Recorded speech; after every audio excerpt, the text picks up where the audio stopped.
The victims of Toronto's Danforth shooting in 2018 are suing the U.S. gunmaker whose weapon was used in the attack. Let's now bring in the lawyer representing the families for the details. That is Malcolm Ruby, a partner at Gowling WLG.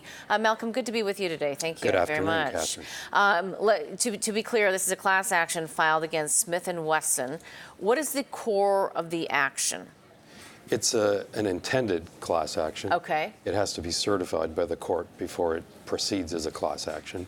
And the basic theory of the case is that Smith Wesson should have been selling smart guns several years ago, and that this handgun that was used in the Danforth shootings, had it been a smart gun, it wouldn't have been capable of being used to cause the harm that it caused.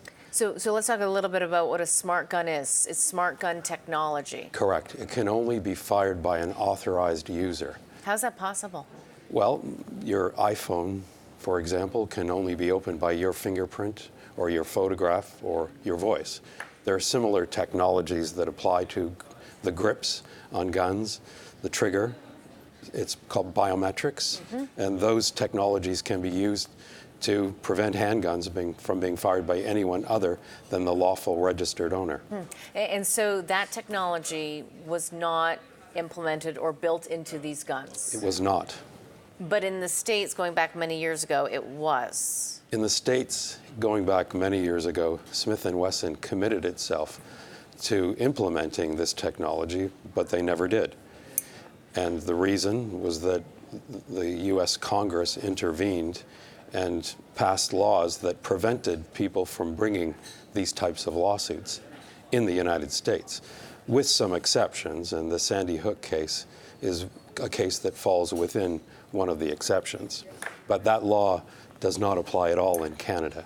So what does the law look like then here in Canada, and where do you think Smith Wesson is in their thinking about Canada versus the United States? It must be coming as a bit of a surprise.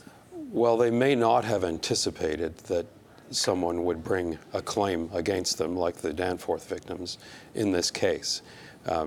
Maybe they assumed that they were protected outside the United States in the same way they were in the United States, but the common law of Canada is the law of negligence applies in Canada, and the law of negligence requires that manufacturers, companies who make dangerous products have an obligation to make them as safe as possible.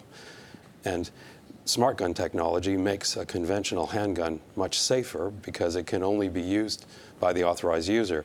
There's a whole range of data that's mentioned in the claim that was filed in this case that shows that guns, handguns in particular, are stolen and lost hundreds of thousands a year, and they often turn up later being used to commit horrendous crimes like the crime that occurred on the Danforth in July of 2018. So when you take a look at the gun industry, how many manufacturers would actually be using smart gun technology? When we think about, you know, what might be out there, my goodness. There are a few manufacturers, one German manufacturer, and others who make smart guns. They haven't been adopted partly because even when Smith Wesson tried in the United States to adopt them, Smith Wesson was boycotted for agreeing to manufacture safe guns by lobby groups in the United States who opposed any types of innovations in handgun technology that would require new safety measures. So Smith Wesson was boycotted. Yes. They were lobbied against using any smart technology. Yes. And that got passed through Congress. Well, what happened is Smith Wesson, I think, they tried. I'll give them credit for that. I think it was noble of them to shift towards smart gun technology, but given the particular political climate in the United States, they had to change course, and they were aided by the U.S. Congress that passed this shield law that protects them and other manufacturers and distributors and ammunition makers from lawsuits like the one that we're bringing here in Canada. And what are your thoughts then as it relates to this lawsuit and also the potential for other victims to come on board? It's a very challenging lawsuit. I think the victims' families in this case, are part of a group that advocates generally for gun safety and gun control. So it's part of their program, their aspirations to make Toronto streets safe, to make streets in Canada safe, so that another crime like this can't be committed. And when you look at the industry right now, and of course this case, what do you think in terms of safety? Well, I think the industry has to move toward smart gun technology eventually, whether as a result of this lawsuit or not, because handguns are very dangerous items. They're based on 19th century technology or early 20th century technology. No one uses rotary phones anymore. We all use smartphones. You know, we drive cars that are smart cars that can drive themselves, or at least some of them. But the handgun industry is frozen back in the early 20th century, late 19th century, and they have to modernize like everyone else and implement technology that will make everyone safer. And we're not advocating in this case anything other than that the handguns are safer and can't be abused by people with nefarious intent. So what does that mean then? What does that mean has to change in Canada?